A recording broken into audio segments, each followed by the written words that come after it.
बाबा जी और हुजूर जी की प्यारी साध संगत जी को प्यार भरी राधा स्वामी जी। आप सभी संगत से एक विनती है कि साखी को अंत तक जरूर सुने और कमेंट बॉक्स में राधा स्वामी जी लिखें। संगत जी, यह साखी किसी कहानी से कम नहीं है। यह तो उस सत्य की अनुभूति है जो हर इंसान के दिल के किसी कोने में दबी पड़ी है। बस उसे जगाने की देर है।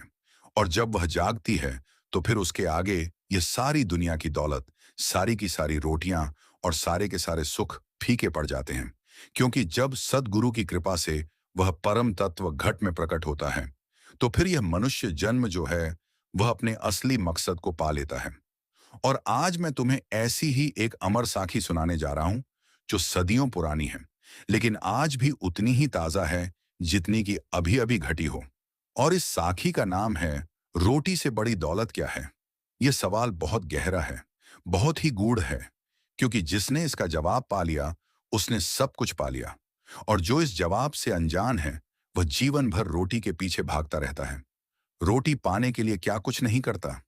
रोटी के लिए सुबह शाम दौड़ता है, रोटी के लिए झूठ बोलता है, रोटी के लिए धोखा देता है, रोटी के लिए अपनी नींद, अपना चैन, अपना सब कुछ गंवा देता है।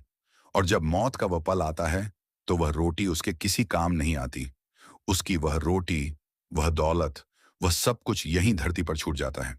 और वह अकेला, लाचार, बेबस उस पार चला जाता है जहां ना कोई रोटी है, ना कोई दौलत, ना कोई अपना, ना कोई पराया। केवल उसके कर्म हैं, केवल उसकी सिमरन की कमाई है। और वहीं पर उसे पता चलता है कि असली दौलत तो वह है जो सदगुरु की बख्शिश से मिलती है, जो रोटी से भी बड़ी है, जो सुख से भी बड़ी है, जो इस संसार की हर चीज से बड़ी है। और यही इस साखी का मूल मंत्र है। एक गांव था, बहुत ही साधारण सा गांव, जहां के लोग अपनी छोटी छोटी खुशियों में मस्त थे। और उसी गांव में रहता था एक किसान। उसका नाम था रामलाल। और रामलाल बड़ा ही सीधा साधा इंसान था।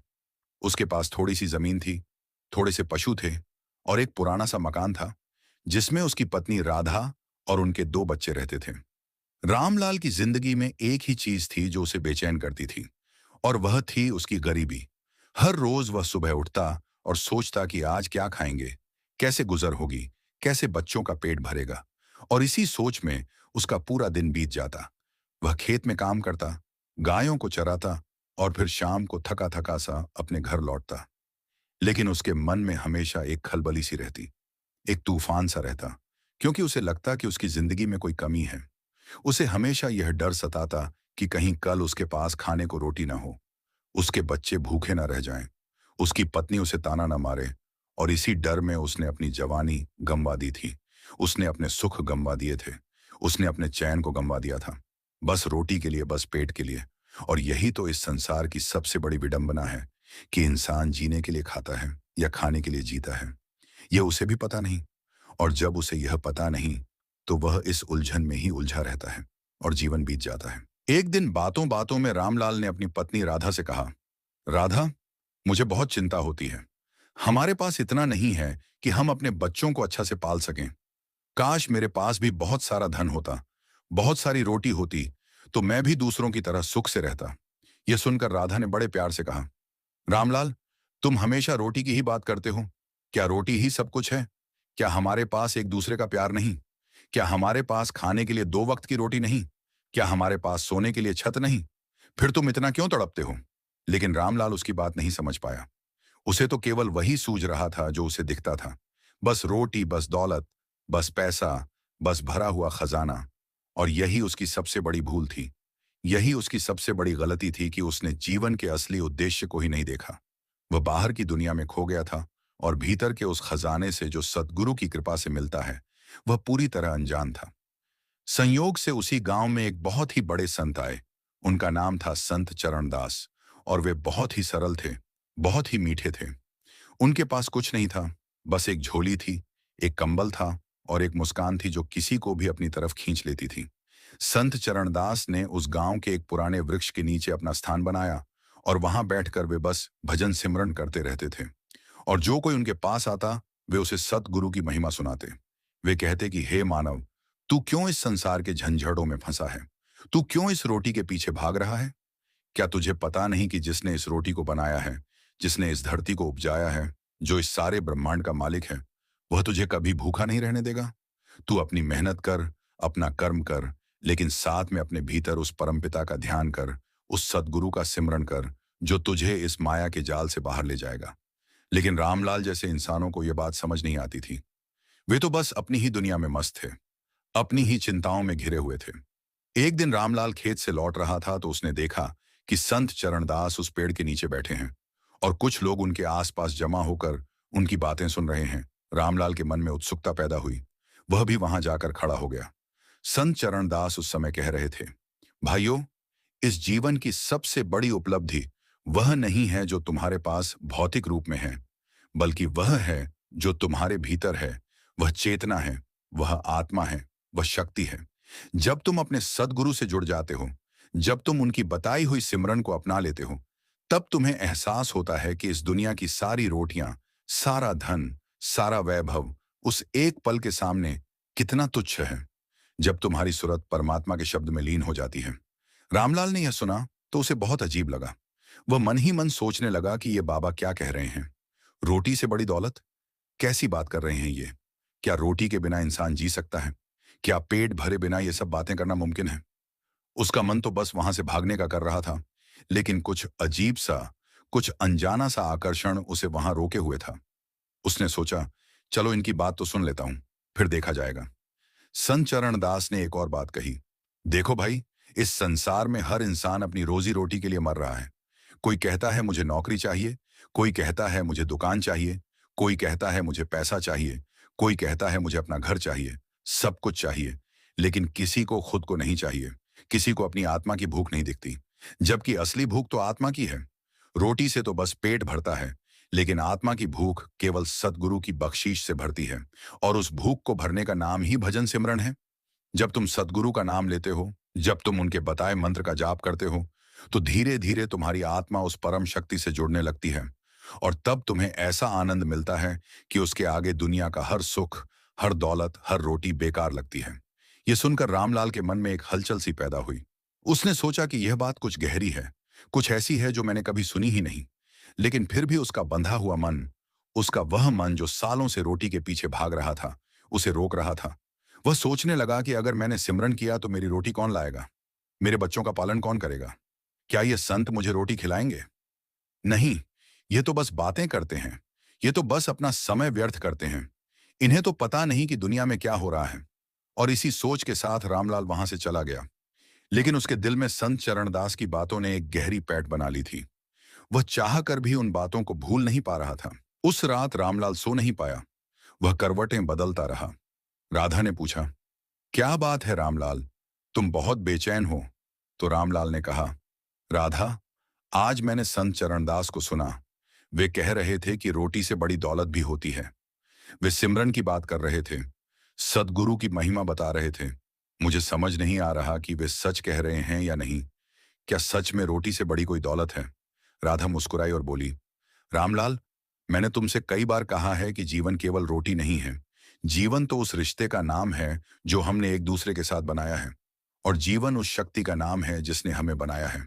हम उस परम पिता को भूल गए हैं जो हमें हर पल देख रहा है, जो हमें हर पल पोषण दे रहा है।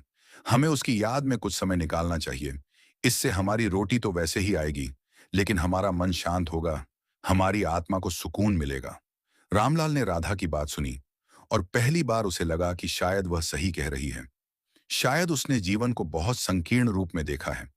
शायद वह जीवन के उस गहरे अर्थ को नहीं समझ पाया जो संत चरणदास बता रहे थे। और उसी रात उसने मन में एक संकल्प लिया कि कल सुबह वह संत चरणदास के पास जाएगा और उनसे इस रहस्य के बारे में और अधिक जानेगा। उसे अब यह उत्सुकता सता रही थी कि आखिर यह रोटी से बड़ी दौलत क्या है, और यह दौलत पाने का रास्ता क्या है। सुबह का समय था।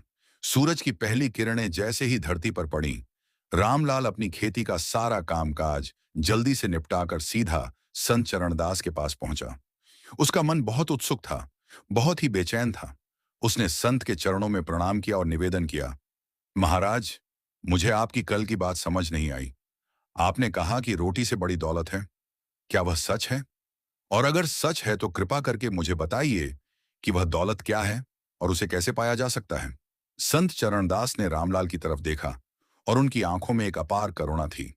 उन्होंने मुस्कुराकर कहा, रामलाल, तुमने बहुत अच्छा सवाल पूछा और यह सवाल हर उस इंसान के मन में उठता है जो अपनी जिंदगी में कुछ गहरा खोजना चाहता है। लेकिन इस सवाल का जवाब पाने के लिए तुम्हें पहले यह समझना होगा कि रोटी क्या है।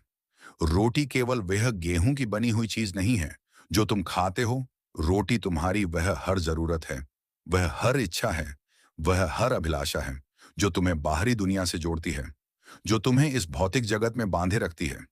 जब तुम कहते हो कि मुझे रोटी चाहिए, तो तुम वास्तव में कहते हो कि मुझे इस दुनिया का सुख चाहिए, मुझे इस दुनिया का सम्मान चाहिए, मुझे इस दुनिया की शक्ति चाहिए। लेकिन क्या तुमने कभी सोचा है कि जिस शरीर को यह रोटी चाहिए, वह शरीर कुछ ही दिनों का मेहमान है। वह एक दिन मिट्टी में मिल जाएगा और उसके साथ तुम्हारी सारी रोटी, सारी दौलत, सारी इच्छाएं यहीं रह जाएंगी। तो फिर उस रोटी का क्या मूल्य जो तुम्हारे साथ नहीं जाती? रामलाल ने ध्यान से सुना, लेकिन उसके मन में अभी भी कुछ उथल-पुथल मची हुई थी। उसने पूछा, लेकिन महाराज, अगर रोटी ही सब कुछ नहीं है, तो फिर हमें भूख क्यों लगती है? हमें पेट क्यों भरना पड़ता है? क्या परमात्मा ने हमें ऐसा बनाया ही है कि हमें खाना पड़े? और अगर हमें खाना ही है, तो उसके लिए मेहनत करना, दौलत कमाना, रोटी जुटाना क्या गलत है? संत चरणदास ने उसकी इस जिज्ञासा को बड़े ही शांत भाव से सुना। उन्होंने समझाया, रामलाल, मैं यह नहीं कह रहा कि रोटी कमाना गलत है। मैं तो यह कह रहा हूं कि केवल रोटी कमाना ही जीवन का लक्ष्य नहीं होना चाहिए। शरीर को पालना भी एक कर्तव्य है। यह सत्य है, परमात्मा ने हमें यह शरीर दिया है, इसलिए इसका पालन करना भी जरूरी है। लेकिन क्या केवल शरीर को पालना ही हमारा काम है? क्या हम केवल शरीर हैं? यह तो केवल एक वाहन है। इसके अंदर कोई और है, कोई जागरूक चेतना है, कोई आत्मा है। और वह आत्मा इस शरीर के मरने के बाद भी जीवित रहती है। उस आत्मा को भी तो कुछ चाहिए, उसे भी तो भूख है। लेकिन उसकी भूख अलग है। उसे रोटी नहीं चाहिए, उसे रोटी से बड़ी किसी चीज की भूख है। उसे अपने मूल स्रोत से जुड़ने की भूख है। उसे परमात्मा के उस प्रकाश को पाने की भूख है जिससे वह जन्मी है। और उस भूख को शांत करने का नाम ही भजन सिमरन है। और वही भजन सिमरन करना ही उस आत्मा के लिए रोटी है, जो इस शरीर की रोटी से कहीं अधिक महत्वपूर्ण है। क्योंकि शरीर की रोटी तो कुछ घंटों के लिए पेट भरती है, लेकिन उस सिमरन की रोटी आत्मा को सदा के लिए तृप्त कर देती है। रामलाल का मन अब कुछ खुलने लगा था। उसे ऐसा लग रहा था जैसे अंधेरे में कोई दिया जल गया हो। उसने फिर पूछा, महाराज, ये सिमरन क्या है? मैंने तो जीवन भर सिर्फ खेती की है, गायें चराई हैं, मेहनत की है। मैंने कभी सिमरन नहीं किया। मुझे तो पता ही नहीं कि यह कैसे करते हैं। क्या यह कोई बहुत बड़ी बात है? संत चरणदास मुस्कुराए और बोले, नहीं रामलाल, सिमरन कोई बड़ी बात नहीं है। यह तो बहुत सरल है, बहुत सहज है। सिमरन का मतलब है अपने मन को, अपनी बुद्धि को, अपनी सुरत को सद्गुरु के चरणों में लगाना, सद्गुरु के बताए हुए नाम का जाप करना, उसी में लीन हो जाना। जब तुम कोई काम करते हो, तो भी तुम अपने भीतर उस नाम को दोहरा सकते हो। जब तुम खेत में काम करते हो, तो हल चलाते हुए भी तुम उस नाम का सिमरन कर सकते हो। जब तुम गायों को चराते हो, तो उनके साथ साथ तुम अपने भीतर उस परमात्मा की याद को बसाए रख सकते हो। इसके लिए तुम्हें समय निकालने की जरूरत नहीं, बल्कि तुम अपने हर पल को, अपनी हर सांस को सिमरन में बदल सकते हो। और जब ऐसा होता है, जब तुम्हारी सूरत सद्गुरु के शब्द से जुड़ जाती है, तब तुम्हें एहसास होता है कि इस दुनिया का हर कण, हर पत्ता, हर पत्थर, हर जीव उसी की ओर इशारा कर रहा है। तुम कहीं भी हो, तुम्हारी सूरत उस परम सत्ता के साथ है। रामलाल ने यह सुना तो उसकी आंखों में आंसू आ गए। उसे अपनी पूरी जिंदगी पर बहुत पछतावा हुआ। उसने सोचा कि इतने साल बर्बाद कर दिए, इतने साल केवल इस नश्वर रोटी के पीछे भागा, लेकिन इस सिमरन के बारे में, इस सच्ची दौलत के बारे में उसे कभी पता नहीं चला। उसने कहा, महाराज, मुझे बहुत दुख हो रहा है कि मैं इतना सालों इस दुनिया की माया में फंसा रहा। क्या अब मुझे यह सिमरन करने में देर तो नहीं हो गई? संत ने उसके कंधे पर अपना हाथ रखा और बड़े प्रेम से कहा, देर कभी नहीं होती रामलाल। जब तक इस शरीर में सांस है, तब तक हर पल यह सिमरन करने का अवसर है। सद्गुरु की कृपा से तुम्हारी इस बार बुद्धि जागी है। इससे आगे का जीवन तुम सिमरन में लगा दो। जो गया वह गया। अब भविष्य को संवारो, आगे की जिंदगी को इस सच्ची दौलत से भर दो। और जब तुम सिमरन करने लगोगे, तो तुम स्वयं महसूस करोगे कि कैसे यह दुनिया की रोटी तुम्हारे पास अपने आप आने लगेगी, कैसे संसार की चिंताएं कम होने लगेंगी, कैसे तुम्हारा मन स्थिर होगा, कैसे तुम्हें वह सुकून मिलेगा जो तुमने जीवन भर ढूंढा लेकिन कभी पाया नहीं। रामलाल उस दिन से संत चरणदास के संपर्क में आ गया। रोज सुबह अपने खेत के काम से पहले वह संत के पास जाता, कुछ देर उनके साथ बैठता, उनसे सद्गुरु के बारे में सुनता और उस सिमरन की विधि को समझता जो उसे वह सच्चा सुख दे सकती थी। संत ने उसे एक बहुत ही सरल मंत्र दिया जो कि सद्गुरु की बख्शीश थी और कहा, रामलाल, इस नाम को अपने हृदय में बसा ले, इसकी सिमरन कर, इसके साथ खेत जा, इसके साथ काम कर, इसके साथ खा, इसके साथ सो, इसे हर पल याद रख और देख कैसे तुम्हारा जीवन बदलता है। रामलाल ने वह नाम ग्रहण किया और उसी दिन से उसके भीतर एक अजीब सा परिवर्तन शुरू हो गया। पहले तो उसे सिमरन करते हुए बहुत मुश्किल होती थी। उसका मन बार बार भटकता था, बार बार दूसरी तरफ भागता था। कभी खेत का ख्याल आता, कभी गायों का ख्याल आता, कभी घर की चिंता होती, कभी रोटी की चिंता। लेकिन संत ने उसे बताया था कि इसका अभ्यास करना है, जैसे कोई बच्चा चलना सीखता है। पहले गिरता है, फिर उठता है, फिर गिरता है, फिर उठता है और अंत में चलना सीख ही जाता है। वैसे ही मन को सिमरन में लगाना है। जब मन भटके तो उसे वापस उस नाम की ओर मोड़ना है और बार बार यह प्रक्रिया करनी है। धीरे धीरे मन का भटकना कम होगा और वह नाम में स्थिर होने लगेगा। कुछ दिनों के अभ्यास के बाद रामलाल ने पाया कि उसका मन पहले से कहीं अधिक शांत हो गया है। उसकी वह पुरानी बेचैनी, वह पुरानी चिंता, वह पुराना डर जो हर पल उसे खाए जाता था, वह अब धीरे धीरे कम हो रहा था। अब वह सोचता था कि रोटी होगी तो परमात्मा की मर्जी, लेकिन सिमरन तो उसके हाथ में है। वह हर पल सद्गुरु का नाम लेता और सद्गुरु की कृपा से उसके जीवन में एक अलग ही प्रकार का आनंद आने लगा। वह पहले जितना थका हुआ महसूस नहीं करता था। पहले जब वह खेत में काम करता तो उसे लगता कि बहुत बोझ है, लेकिन अब वह सिमरन करते करते काम करता और उसे काम भी हल्का लगता और समय भी बहुत तेजी से बीत जाता। वह अपनी पत्नी राधा से भी पहले से ज्यादा प्रेम से बात करने लगा। बच्चों के साथ भी उसका व्यवहार बदल गया। अब वह उनके साथ खेलता, हंसता, उन्हें प्यार से समझाता और उसके घर में भी एक सुहावनापन आ गया। पहले जहां रामलाल हमेशा परेशान रहता था, उसकी चिड़चिड़ाहट से पूरे घर का माहौल खराब हो जाता था। अब वहां शांति थी, प्रेम था, सुकून था और यह सब उस सिमरन की बदौलत हुआ था जो संत चरणदास ने उसे दी थी। एक दिन संत चरणदास ने रामलाल को बुलाया और कहा, रामलाल, अब तुम थोड़ी देर के लिए अपने काम को छोड़कर किसी एकांत स्थान पर बैठो और केवल सिमरन करो, बिना किसी काम के, बिना किसी चिंता के, बस सद्गुरु के नाम में अपनी सुरत को लगाओ। मैं तुम्हें बताता हूं कि जब तुम इस सिमरन को पूरी लगन से, पूरी श्रद्धा से करोगे, तो वह पल आएगा जब तुम्हें अपने भीतर वह प्रकाश दिखेगा जो रोटी से भी बड़ा है, जो इस सारी दुनिया से बड़ा है। और वहीं पर तुम्हारा यह सवाल हमेशा के लिए समाप्त हो जाएगा। रामलाल ने संत के कहे अनुसार उसी रात जब सारा घर सो गया, तो वह बाहर आंगन में एक चटाई बिछाकर बैठ गया। आसमान में चांद था, तारे चमक रहे थे और चारों तरफ सन्नाटा था। रामलाल ने अपनी आंखें बंद की और धीरे धीरे सद्गुरु के दिए हुए नाम का सिमरन करने लगा। पहले तो उसका मन बहुत भटका, बहुत सारे विचार आए। कभी खेत की बात आई, कभी बच्चों की बात आई, कभी सोचा कि अगर कोई जानवर आ गया तो क्या होगा। लेकिन उसने संत की बात याद की कि मन को वापस नाम पर लाना है, बार बार, बिना किसी निराशा के, बिना किसी हताशा के। और फिर क्या हुआ? वह जिस पल की बात हो रही है वह अचानक घटित होने लगा।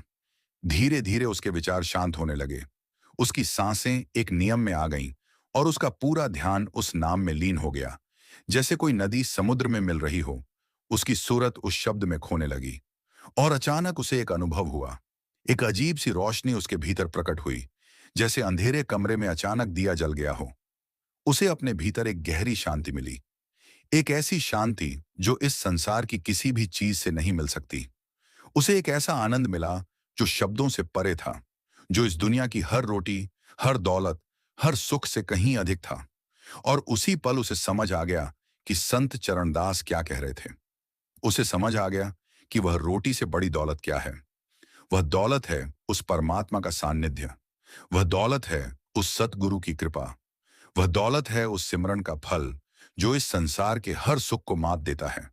और उस पल रामलाल के आंसू बह निकले, लेकिन ये दुख के नहीं थे। ये उस परम प्रेम के आंसू थे जो उसके भीतर उमड़ पड़े थे। जब रामलाल ने वह अनुभूति पाई तो उसके जीवन का हर पहलू बदल गया। जो पहले एक साधारण किसान था, वह अब एक जागृत आत्मा बन चुका था। उसे अब रोटी की चिंता तो थी, लेकिन वह उस चिंता में नहीं डूबता था। वह जानता था कि जिस परमात्मा ने उसे यह शरीर दिया है, जिस सद्गुरु ने उसे यह सिमरन दी है, वे उसका पालन भी करेंगे, उसे रोटी भी देंगे। और सबसे बड़ी बात तो यह थी कि उसे अब यह पता चल गया था कि असली सुख इस दुनिया की चीजों में नहीं, बल्कि उस परम शक्ति के साथ संबंध में है जो हर जीव के भीतर विद्यमान है। और यह संबंध तभी बनता है जब हम सद्गुरु के बताए मार्ग पर चलते हैं, उनकी बताई सिमरन का अभ्यास करते हैं और अपनी सूरत को शब्द में जोड़ते हैं। रामलाल अब संत चरणदास के सबसे करीबी शिष्यों में से एक हो गया था। वह न केवल खुद सिमरन करता, बल्कि अपने पड़ोसियों, अपने मित्रों, गांव के लोगों को भी इस सच्ची दौलत के बारे में बताता। वह उन्हें समझाता कि देखो, मैं भी तो वही रामलाल हूं। मेरे पास पहले जितनी ही जमीन है, पहले जितने ही पशु हैं, फिर भी पहले मैं हर पल परेशान रहता था, चिंतित रहता था। लेकिन आज मैं उसी चीजों के साथ रहते हुए बिल्कुल शांत और खुश हूं, क्योंकि अब मुझे पता है कि जो मेरे पास है वह सब परमात्मा की देन है, और जो मेरे पास नहीं है उसकी चिंता करना व्यर्थ है, क्योंकि परमात्मा जानता है कि मुझे क्या चाहिए। गांव के लोग रामलाल की इस बदली हुई अवस्था को देखकर बहुत चकित थे। वे सोचते थे कि यह रामलाल कैसे इस कदर बदल गया। पहले तो वह किसी से बात नहीं करता था, हमेशा उदास रहता था, और अब वह हर किसी से प्रेम से बात करता है। उसके चेहरे पर एक अलग चमक है, उसकी बातों में एक अलग ही तरह का प्रभाव है। उन्हें संत चरणदास के प्रति श्रद्धा बढ़ती गई और बहुत से लोग उनके संपर्क में आने लगे। वे भी सिमरन करने लगे और अपने जीवन में बदलाव देखने लगे। लेकिन कुछ लोग ऐसे भी थे जो रामलाल का मजाक उड़ाते थे। वे कहते थे कि अरे, ये रामलाल तो बाबा के बहकावे में आ गया है। ये तो अपनी खेती छोड़कर बैठेगा और फिर भूखा मरेगा। ये सिमरन से क्या होगा? सिमरन से तो पेट नहीं भरता। अगर सिमरन से पेट भरता तो ये बाबा खुद क्यों दूसरों से भीख मांगते हैं? लेकिन रामलाल इन बातों पर कोई ध्यान नहीं देता था। उसे तो अपने सद्गुरु पर, अपनी सिमरन पर पूरा विश्वास था। उसे मालूम था कि यह रास्ता सही है, भले ही दुनिया समझे या ना समझे। और धीरे धीरे जो लोग उसका मजाक उड़ाते थे, वे भी जब उसके जीवन में स्थिरता, शांति और प्रसन्नता को देखते थे, तो उन्हें भी अपनी गलती का एहसास होने लगा था। एक दिन गांव में बहुत भयंकर सूखा पड़ा। फसलें नष्ट हो गईं, जानवरों के लिए चारा नहीं था, और सभी लोग बहुत परेशान हो गए। हर तरफ चीख पुकार मच गई। लोग रोने लगे। कोई कहता था कि मेरी सारी खेती बर्बाद हो गई। कोई कहता था कि अब हम खाएंगे क्या। कोई कहता था कि अब कर्ज लेकर भी काम नहीं चलेगा। गांव में हाहाकार मच गया था। और इसी बीच रामलाल की तरफ सबकी नजर गई। उन्होंने देखा कि रामलाल तो बिल्कुल शांत है। उसके चेहरे पर कोई चिंता नहीं है। वह अपनी सिमरन में मग्न है और बिना किसी घबराहट के अपने काम कर रहा है। गांव के लोगों ने उससे पूछा, रामलाल, क्या तुझे दिखाई नहीं दे रहा कि हमारी सारी फसल नष्ट हो गई? अब हम क्या खाएंगे, कैसे गुजर करेंगे? तू इतना शांत कैसे है? क्या तुझे अपने बच्चों की चिंता नहीं? क्या तुझे अपनी पत्नी की चिंता नहीं? क्या तुझे कल की रोटी की चिंता नहीं? तब रामलाल ने मुस्कुराते हुए कहा, भाइयों, मुझे तुम्हारी चिंता समझ आती है। मैं भी तो तुम्हारी तरह इसी गांव में रहता हूं। मेरी भी फसल नष्ट हुई है। मेरे पास भी कोई अतिरिक्त रोटी नहीं है। लेकिन मैं जानता हूं कि जिस परमात्मा ने मुझे यह जीवन दिया है, वह मेरा पालन करेगा। मेरे सद्गुरु ने मुझे यह सिखाया है कि चिंता करने से कुछ नहीं होता। चिंता तो हमारी ऊर्जा को खत्म करती है, हमें और अधिक परेशान करती है। मैंने अपनी सारी चिंताएं, अपने सारे डर, अपनी सारी परेशानियां उस सद्गुरु को समर्पित कर दी हैं। अब मैं जानता हूं कि जो होगा अच्छा होगा, और अगर मेरे पास रोटी होगी तो वह उसी की दया से होगी। अगर नहीं होगी तो भी मैं उसका नाम लेते हुए संतोष करूंगा, क्योंकि सच्ची दौलत तो मुझे मिल चुकी है। बस एक पल जो मैंने भीतर उस प्रकाश को देखा, उसने मुझे इतना धनी बना दिया है कि अब मैं इस दुनिया की किसी भी चीज से डरता नहीं। अब मुझे रोटी की चिंता नहीं, क्योंकि रोटी तो एक दिन की भूख मिटाती है, लेकिन वह सिमरन मेरी आत्मा को सदा के लिए तृप्त करती है। गांव के लोग रामलाल की बात सुनकर अचंभित रह गए। उन्हें समझ नहीं आया कि ऐसे विपत्ति के समय में यह इंसान इतनी शांति से बात कैसे कर सकता है। उनमें से कुछ ने सोचा कि रामलाल तो पागल हो गया है। कुछ ने कहा कि शायद इसे कुछ मिल गया है जो हमें नहीं मिला। और कुछ ने उससे पूछा, रामलाल, क्या तू हमें भी वह सिमरन सिखा सकता है? क्या हम भी तेरी तरह शांत हो सकते हैं? क्या हम भी इस सूखे की मार से बच सकते हैं? रामलाल ने बड़ी ही करुणा से कहा, बिल्कुल, मैं तुम सबको वह सिमरन सिखा सकता हूं जो मेरे सद्गुरु ने मुझे दी है। लेकिन याद रखना, यह सिमरन कोई जादू नहीं है। यह कोई ऐसा मंत्र नहीं है जो तुम बोलोगे और सारी मुश्किलें खत्म हो जाएंगी। नहीं, यह सिमरन तो तुम्हारे भीतर की उस शक्ति को जगाने का काम करती है जो तुम्हें हर परिस्थिति का सामना करने की ताकत देती है, जो तुम्हें आत्मविश्वास देती है, जो तुम्हें संतोष देती है, जो तुम्हें यह एहसास दिलाती है कि तुम अकेले नहीं हो। तुम्हारे साथ वह परम सत्ता है, वह तुम्हारा सद्गुरु है, वह हर पल तुम्हारी रक्षा कर रहा है। बस तुम्हें अपनी सुरत को उस शब्द से जोड़ना है, अपने मन को उस नाम में लगाना है। धीरे धीरे तुम भी मेरी तरह इस दुनिया के तूफानों के बीच भी शांत रहने लगोगे। रामलाल ने उन सब लोगों को सिमरन का तरीका बताया। संत चरणदास से उसने जो नाम सीखा था उसे उन सबको भी दे दिया और कहा कि जब तुम इसका अभ्यास करोगे तो धीरे धीरे तुम्हारा मन शांत होगा, तुम्हारी चिंताएं कम होंगी और जो रोटी तुम भाग दौड़कर पाना चाहते थे वह तुम्हारे पास अपने आप आएगी। क्योंकि जब तुम्हारा मन शांत होगा तो तुम अपने काम पर पूरा ध्यान दे पाओगे और तब तुम्हारी मेहनत का फल भी अच्छा मिलेगा। गांव के बहुत से लोगों ने उस दिन से सिमरन करना शुरू कर दिया।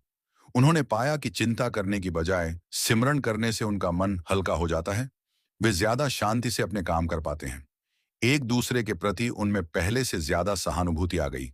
सूखा तो जारी रहा, लेकिन अब लोग उतने परेशान नहीं थे जितने पहले थे। वे एक दूसरे की मदद करने लगे। जिसके पास थोड़ा सा अन्न था वह उसे बांटने लगा। लोग समझ गए थे कि विपत्ति में सबको एक साथ खड़ा होना चाहिए। और यह सब उस सिमरन के प्रभाव से हुआ जो रामलाल के द्वारा उन तक पहुंची थी। लेकिन सबसे बड़ा चमत्कार तब हुआ जब कुछ ही दिनों बाद आसमान में बादल छाए और जोरदार बारिश हुई। गांव के लोगों की आंखों में आंसू थे। वे उस बारिश को परमात्मा का चमत्कार मान रहे थे। लेकिन रामलाल ने कहा, यह कोई चमत्कार नहीं है, यह प्रकृति का नियम है। सूखे के बाद बारिश आती है, बारिश के बाद सूखा आता है। यह चक्र चलता रहता है। लेकिन जो बदलाव हुआ है वह हमारे भीतर है। हमारा दृष्टिकोण बदल गया है। अब हम जानते हैं कि मुश्किलें आएंगी और जाएंगी, लेकिन हमारा सद्गुरु, हमारी सिमरन, हमारी आत्मा हमेशा हमारे साथ है और यही असली दौलत है। गांव के लोगों ने जब बारिश को देखा तो वे रामलाल के पास आए और बोले, रामलाल, तूने हमें सिमरन करना सिखाया, तूने हमें संत चरणदास से मिलाया। आज हम सब समझ गए हैं कि रोटी से बड़ी दौलत होती है। वह दौलत है हमारे भीतर की शांति, हमारे भीतर का संतोष, हमारे भीतर का प्रेम। और हम इस दौलत को कभी नहीं खोएंगे। हम हमेशा सद्गुरु का सिमरन करेंगे और अपनी सुरत को शब्द में जोड़ेंगे। इस घटना के बाद रामलाल की ख्याति और भी अधिक बढ़ गई। अब पास पास के गांवों से भी लोग उसके पास आने लगे।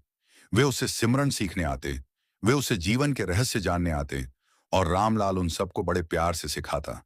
वह उन्हें बताता कि देखो भाई, मैं कोई संत नहीं हूं, मैं तो बस एक साधारण किसान हूं। मैंने भी अपनी जिंदगी बहुत गलत तरीके से जीती, लेकिन जब मैं सद्गुरु के संपर्क में आया, जब मैंने सिमरन का महत्व समझा, तब मुझे अपनी गलती का पता चला। अब मैं बस उसी मार्ग पर चलता हूं जो मुझे मेरे सद्गुरु ने दिखाया है। ये मेरा कोई गुण नहीं है, ये तो मेरे सद्गुरु की कृपा है।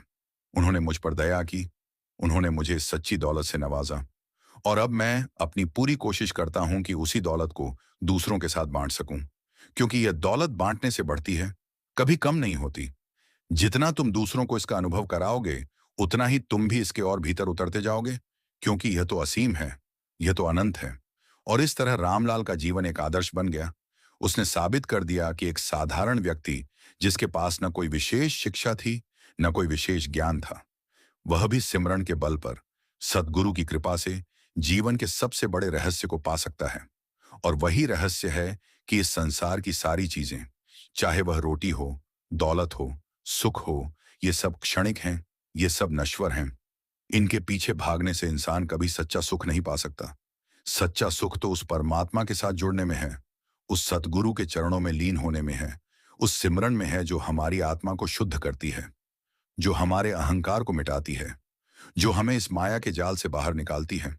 और यही वह रोटी से बड़ी दौलत है, जिसे पाने के बाद इंसान की हर चाहत पूरी हो जाती है, क्योंकि तब उसे पता चल जाता है कि वह स्वयं ही संपूर्ण है, वह स्वयं ही ब्रह्म है और उसके भीतर ही सारा जगत बसा हुआ है।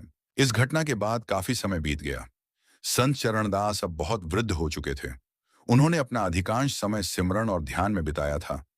उनकी देह अब इस दुनिया को छोड़ने वाली थी और उन्होंने एक दिन रामलाल को बुलाया। रामलाल जब उनके पास पहुंचा तो उसने देखा कि संत चरणदास का चेहरा अत्यंत प्रसन्न था। उनके होंठों पर मुस्कान थी और उनकी आंखों में एक अलग ही चमक थी। रामलाल ने उनके चरणों में प्रणाम किया और पूछा, महाराज, आपने मुझे बुलाया, क्या आप कुछ कहना चाहते हैं? संत चरणदास ने धीरे धीरे अपनी आंखें खोली और रामलाल की तरफ देखा। उनकी निगाहों में अपार प्रेम था। उन्होंने कहा, रामलाल, मुझे लगता है कि अब मेरा इस शरीर में रहना ज्यादा नहीं है। मैं जाना चाहता हूं। मैं अपने सतगुरु में विलीन होना चाहता हूं। पर इससे पहले मैं तुमसे कुछ कहना चाहता हूं। तुमने यह सारा सफर मेरे साथ बिताया है। तुमने सिमरन की महिमा को न केवल समझा, बल्कि उसे अपने जीवन में उतारा भी है। तुमने दूसरों को भी इस मार्ग पर चलने के लिए प्रेरित किया। मैं तुमसे बहुत प्रसन्न हूं, लेकिन आज मैं तुमसे कुछ और गहरी बात कहना चाहता हूं, जो मैंने कभी किसी को नहीं बताई। रामलाल ने बड़ी श्रद्धा से सिर झुकाया और कहा, महाराज, मैं आपका कृतज्ञ हूं कि आपने मुझ जैसे अयोग्य व्यक्ति को अपना शिष्य बनाया, मुझ पर कृपा की। अगर आप कुछ और कहना चाहते हैं तो मैं सुनने के लिए तैयार हूं। तब संत चरणदास ने कहा, रामलाल, तुमने देखा कि इस जीवन में रोटी और दौलत की कितनी महत्वता है। लोग उसके लिए कितना कुछ करते हैं। लेकिन जब मैं युवा था तो मैं भी बहुत अमीर था। मेरे पास बहुत सारी जमीन थी, बहुत सारा धन था, बहुत सारी रोटी थी। मैं उस दौलत का घमंड करता था। मैं सोचता था कि मेरे पास सब कुछ है, मुझे किसी की जरूरत नहीं। लेकिन एक दिन जब मैं उसी दौलत के बीच बैठा था, तो मुझे एहसास हुआ कि मेरे पास सब कुछ है, लेकिन मेरे भीतर एक खालीपन है। एक ऐसा खालीपन जो किसी भी रोटी से, किसी भी दौलत से, किसी भी सुख से नहीं भर सकता। मैंने बहुत कोशिश की। मैंने और अधिक धन कमाया और अधिक सुखों का सेवन किया, लेकिन वह खालीपन बढ़ता ही गया। और एक दिन मैं थक गया। मैंने सब कुछ छोड़ दिया। अपना सारा धन, सारी जमीन, सारी दौलत गरीबों में बांट दी और एक संत की शरण में चला गया। उसी संत ने मुझे सिमरन सिखाया। उन्होंने मुझे बताया कि यह खालीपन कोई और नहीं, बल्कि तुम्हारी आत्मा की पुकार है, जो तुम्हें बता रही है कि तुम इस दुनिया के नहीं हो, तुम किसी और दुनिया के हो। तुम उस परमात्मा के अंश हो और जब तक तुम उस परमात्मा से जुड़ नहीं जाते, तब तक यह खालीपन बना रहेगा। और उसी दिन से मैंने सिमरन शुरू किया और उस खालीपन को भरने की कोशिश की। संत चरणदास ने आगे कहा, रामलाल, मैंने तुम्हें यह सब इसीलिए बताया ताकि तुम समझ सको कि यह रोटी से बड़ी दौलत कोई बाहरी चीज नहीं है। यह तो तुम्हारे भीतर ही है। यह तुम्हारी आत्मा है, यह तुम्हारी चेतना है। जब तुम सिमरन करते हो तो तुम इसी चेतना को जागृत करते हो, तुम इसी आत्मा को पोषण देते हो, तुम इसी खालीपन को भरते हो। और जब यह खालीपन भर जाता है तो फिर तुम्हें इस दुनिया की किसी चीज की लालसा नहीं रहती। फिर तुम संतोषी हो जाते हो। फिर तुम जानते हो कि तुम पूर्ण हो और यही पूर्णता ही असली दौलत है। यही वह रोटी है जो कभी पुरानी नहीं होती। यही वह पानी है जो कभी सूखता नहीं। यही वह सुख है जो कभी समाप्त नहीं होता। मैं चाहता हूं कि तुम इस बात को अपने जीवन में पूरी तरह उतारो और दूसरों को भी इस मार्ग पर ले चलो। यह मार्ग बहुत सरल है, बहुत सहज है। इसमें किसी बाहरी क्रियाकांड की जरूरत नहीं। इसमें न तो किसी पूजा की जरूरत है, न किसी तीर्थ की, न किसी हवन की। बस अपने मन को, अपनी बुद्धि को, अपनी सुरत को सतगुरु के नाम में लगाना है और देखना है कि कैसे यह दुनिया बदलती है। संत चरणदास की बातें सुनकर रामलाल की आंखों में आंसू आ गए। उसे लगा कि उसके जीवन का सबसे बड़ा सौभाग्य यह है कि उसे ऐसे संत का सानिध्य मिला। उसने कहा, महाराज, आपने मुझे जो दिया है वह मैं जीवन भर नहीं भूल सकता। आपने मुझे यह सिमरन दी, आपने मुझे यह रास्ता दिखाया। आपने मुझे बताया कि असली दौलत क्या है। और आज मैं पूरी श्रद्धा से कह सकता हूं कि मुझे वह दौलत मिल गई है। मुझे अब कोई चिंता नहीं, कोई डर नहीं, कोई लालसा नहीं। मुझे बस सद्गुरु की याद है। बस वही नाम है, बस वही सिमरन है। और मैं इसी में अपना शेष जीवन बिताऊंगा। और जितना हो सकेगा दूसरों को भी इसी दौलत से परिचित कराऊंगा। क्योंकि यह दौलत सबके लिए है। यह किसी की भी हो सकती है। बस उसे इसके लिए तैयार होना पड़ता है। बस उसे अपनी आत्मा की पुकार सुननी पड़ती है। कुछ दिनों बाद संत चरणदास ने इस नश्वर शरीर को त्याग दिया। उनका अंतिम समय बहुत ही शांतिपूर्ण था। वे अपने भीतर ही समा गए। उन्होंने अपनी अंतिम सांस सद्गुरु के नाम पर छोड़ी और उनकी आत्मा उस परम सत्ता में विलीन हो गई। रामलाल और गांव के सभी लोग बहुत दुखी हुए, लेकिन उन्हें यह भी पता था कि संत चरणदास जैसे महापुरुष की आत्मा कहीं नष्ट नहीं होती। वह तो सदा के लिए उस ज्योति में मिल गई है और अब वहीं से वे सब पर अपनी कृपा बरसाएंगे। रामलाल ने उस दिन अपने सतगुरु की याद में पूरे दिन सिमरन किया। उसके मन में संत चरणदास के प्रति अपार श्रद्धा थी। उसने ठान लिया कि वह अपने गुरु के बताए मार्ग पर हमेशा चलेगा और कभी भी इस मार्ग से विमुख नहीं होगा। उसने गांव के लोगों को इकट्ठा किया और कहा, भाइयों, हमारे सद्गुरु चले गए, लेकिन उन्होंने हमें जो दिया है वह उनके साथ नहीं गया, वह हमारे साथ है। उस सिमरन को पकड़ो, उस नाम को अपने हृदय में बसाओ और हर पल उसे याद करो। यही हमारे गुरु को सच्ची श्रद्धांजलि होगी। यही हमारा उनके प्रति सच्चा प्यार होगा। हमें बाहर कहीं जाने की जरूरत नहीं, न किसी मंदिर, न किसी तीर्थ। बस अपने भीतर ही उस सतगुरु को खोजो और जब तुम उन्हें अपने भीतर पालोगे तो समझना कि तुमने सब कुछ पा लिया। रामलाल ने अपने शेष जीवन में यही किया। वह दिन रात सिमरन में लगा रहता, खेत में काम करते हुए, गायों को चराते हुए, घर के काम करते हुए। हर पल उसके कानों में सद्गुरु का नाम गूंजता रहता। उसकी जुबान पर वही नाम होता, उसके दिल में वही याद होती और उसके जीवन में एक अलग ही सुकून छा गया था। उसके बच्चे बड़े हुए, अच्छे इंसान बने। उसकी पत्नी राधा भी उसके साथ सिमरन करने लगी और पूरा घर एक भक्तिमय वातावरण में बदल गया। कोई शिकायत नहीं थी, कोई कलह नहीं था, कोई चिंता नहीं थी।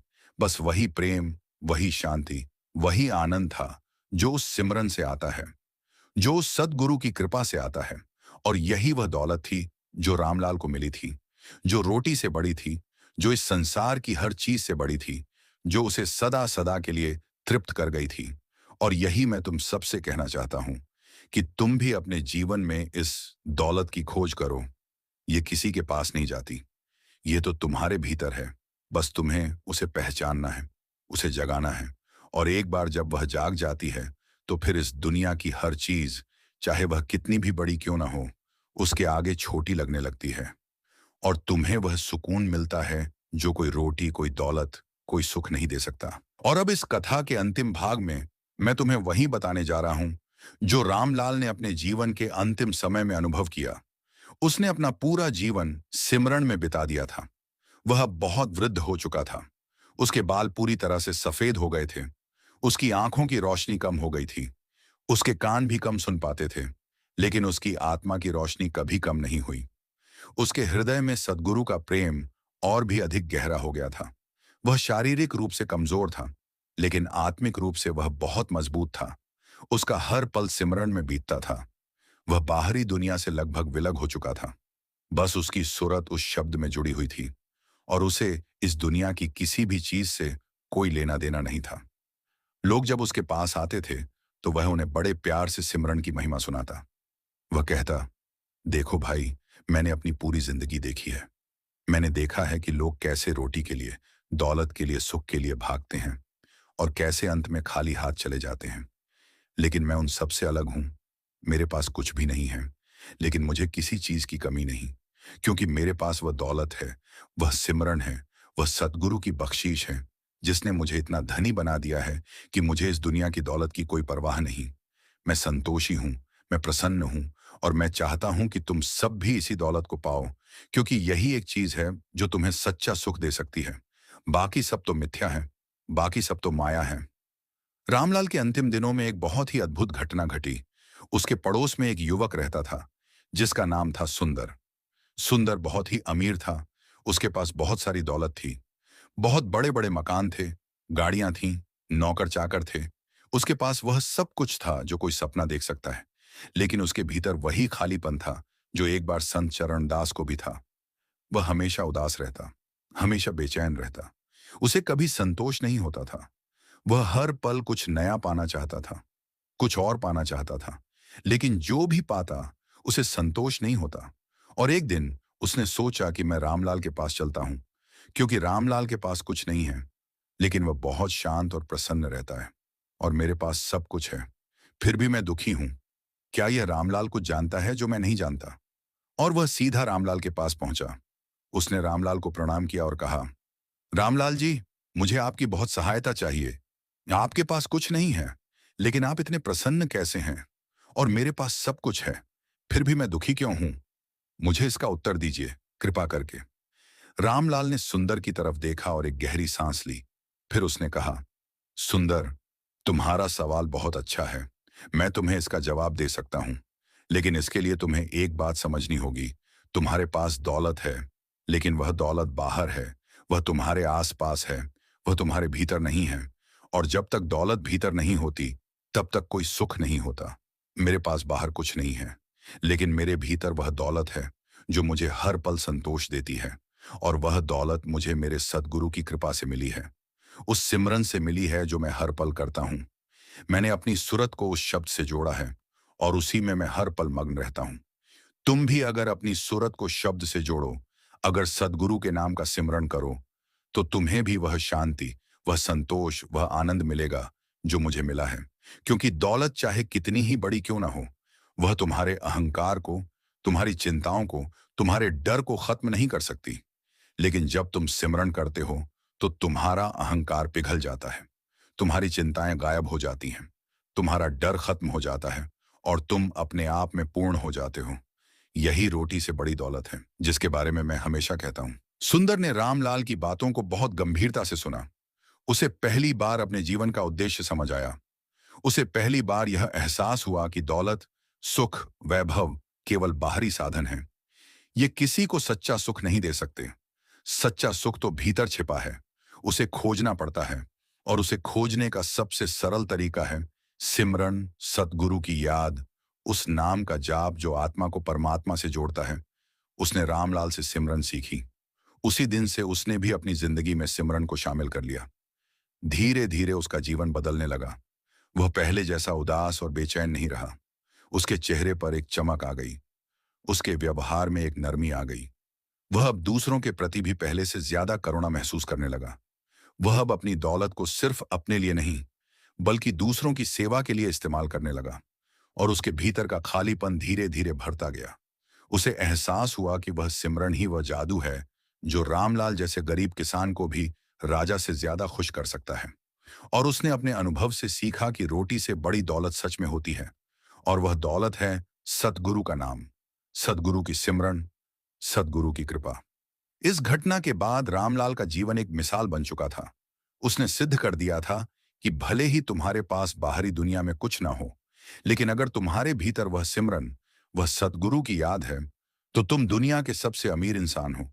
क्योंकि असली दौलत पैसों में, रोटियों में, सुख सुविधाओं में नहीं, बल्कि मन की शांति में, आत्मा के संतोष में और हृदय के प्रेम में है। और यह सब कुछ सिमरन से ही संभव है। जब तुम अपने मन को सद्गुरु के नाम में लगाते हो, तो तुम्हारा मन धीरे धीरे स्थिर होता है, तुम्हारी आत्मा प्रकाशित होती है, और तुम्हारा हृदय प्रेम से भर जाता है। और तब तुम संसार में रहते हुए भी इस संसार से परे हो जाते हो। तब तुम रोटी खाते हो, लेकिन उसकी मोह माया में नहीं फंसते। तब तुम काम करते हो, लेकिन उसके बंधनों में नहीं बनते। तब तुम जीते हो, लेकिन एक जागृत जीवन जीते हो। और यही मानव जीवन का सबसे बड़ा लक्ष्य है। यही वह पूर्णता है, यही वह सच्ची दौलत है जिसके लिए हर आत्मा तरसती है। लेकिन कम ही लोग उसे पा पाते हैं, क्योंकि वे बाहर की ओर देखते हैं, भीतर की ओर नहीं। और अब इस साखी के अंत में मैं तुम सबसे यही कहना चाहता हूं कि तुम भी अपने जीवन में इस सिमरन को अपनाओ, अपने सद्गुरु का नाम अपने हृदय में बसाओ, और देखो कि कैसे तुम्हारी सारी चिंताएं, सारे डर, सारी बेचैनी धीरे धीरे दूर हो जाती हैं। कैसे तुम्हारे भीतर एक अपार शांति और प्रसन्नता आती है। और तब तुम स्वयं महसूस करोगे कि रोटी से बड़ी दौलत क्या है। यह कोई सैद्धांतिक बात नहीं है। यह एक प्रत्यक्ष अनुभव है। यह एक जीवित सत्य है। और यह सत्य हर इंसान के लिए उपलब्ध है। बस उसे अपने भीतर झांकने की जरूरत है। अपनी सूरत को बाहर से हटाकर भीतर की ओर मोड़ने की जरूरत है। और उस सद्गुरु की शरण में जाने की जरूरत है, जो इस मार्ग को दिखा सकता है, जो इस सिमरन को सिखा सकता है, और जो तुम्हें इस सच्ची दौलत से परिचित करा सकता है। रामलाल को यह सौभाग्य प्राप्त हुआ और उसने अपने पूरे जीवन को इसी सिमरन में, इसी ध्यान में, इसी भक्ति में बिता दिया। और आज वह किसी भी रोटी से, किसी भी दौलत से परे उस परम आनंद में विलीन हो चुका है, जहां से कोई लौट कर नहीं आता, लेकिन अपने पीछे एक अमर संदेश छोड़ जाता है। और वह संदेश है कि रोटी से बड़ी दौलत है। और वह दौलत है सद्गुरु की याद, सद्गुरु का नाम, सद्गुरु की सिमरन। संगत जी, अगर आपको साखी अच्छी लगी हो तो लाइक करें और कमेंट बॉक्स में राधा स्वामी जी लिखें। अपने दोस्तों और सत्संगी भाइयों को जरूर शेयर करें। राधा स्वामी जी।